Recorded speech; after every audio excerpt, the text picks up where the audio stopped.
You're watching EAC News. Thanks for joining us. And now for a look at news making international headlines this Wednesday, 9th February.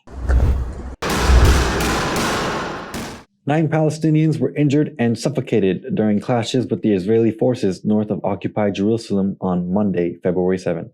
Eyewitnesses have said Israeli security forces stormed the town of Kafr Aqab and proceeded to search some shops, which led to confrontations with dozens of citizens. The Israeli forces used metal bullets and tear gas canisters to disperse the demonstrators. The Palestinian Red Crescent Society has said in a statement that its crews dealt with 9 injuries, including 3 with rubber-coated metal bullets, and they were transferred for treatment. The Palestinian Red Crescent Society has said in a statement that its crews dealt with 9 injuries, including 3 with rubber-coated metal bullets, and they were transferred for treatment at the Palestine Medical Complex in Ramallah, and 5 cases of suffocation due to tear gas inhalation as a result of falling while being pursued by the occupation forces. Meanwhile, Israeli security forces have killed 3 Palestinians in the city of Nablus in the occupied West Bank. The Palestinian Ministry of Health said that on Tuesday, drawing condemnation from Palestinian Authority on Tuesday, February 8. An eyewitness has recalled that the Israeli army has fired at a car that the 3 Palestinians were using. She has added that for more than a minute she kept hearing gunshots being fired. When we got to the location, the car was being towed away. It was totally riddled with bullets. At the hospital where the bodies were taken, the doctors have said they had a hard time recognizing the victims because of the gunshots. The ministry has announced that the 3 citizens were martyred as a result of direct shooting by Israeli forces in the city of Nablus. It has identified the victims as Ashraf, Mabuslat, Adam, Mabruka, and Mohammed Dakil.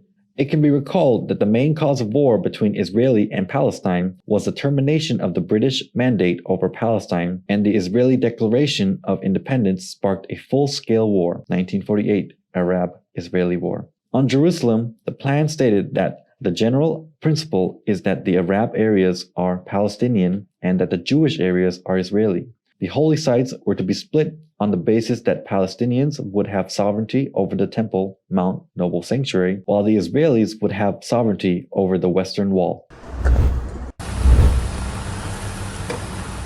2 French citizens and a German national are among the 8 victims of a horror bus crash near Cancun, Mexico on Sunday, February 6. The ADO company bus was carrying around 45 passengers, several of them foreign nationals, according to local media. The bus has crashed against a secondary vehicle used in construction work for a train project, Quintana Roo's Attorney General has reported. The vehicle was heading to Cancun from the city of Mérida in the neighboring state of Yucatán. According to preliminary information, the bus has overturned after hitting a truck that was working on the Mayan tourist train the government is building in the area. Paramedics and rescue services have rushed to the crashed site, transferring several of the injured to Cancun General Hospital. Cancun is one of the top beach destinations in Mexico and is frequented by local and international tourists.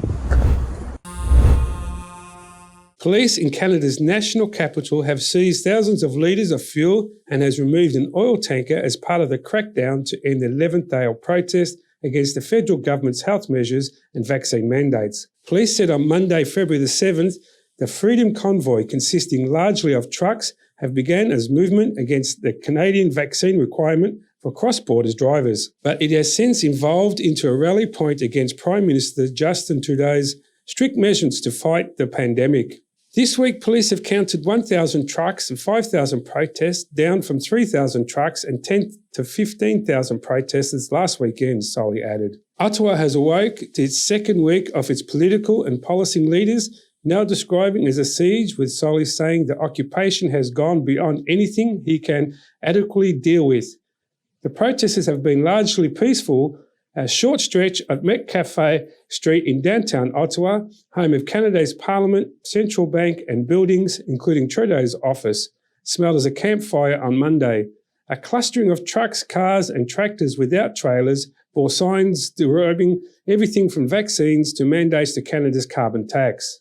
There was an evidence of a pushback from residents. Small signs in ground floor windows of an apartment building a few blocks away said, "Go home, morons," and "Vaccine saves lives." A late-night honking and occasional fireworks have disrupted the normally quiet life of residents in downtown Ottawa. An Ottawa court will hear an application for an injunction to end the loud honking downtown residents say has become incessant and unbearable. On Saturday, police have begun removing gas and fuel supplies at logistics encampment set up by protesters after the city's mayor has declared a state of emergency on Sunday. A well-organised supply chain, including portable saunas, a community kitchen and bouncing castles for children, has sustained the protesters. It has relied partly on funding from sympathisers of the United States, police have said. Officials said that they have closed down the GoFundMe accounts that were funding protesters. Former US President Donald Trump and Tulsa CEO Elon Musk have praised the truckers.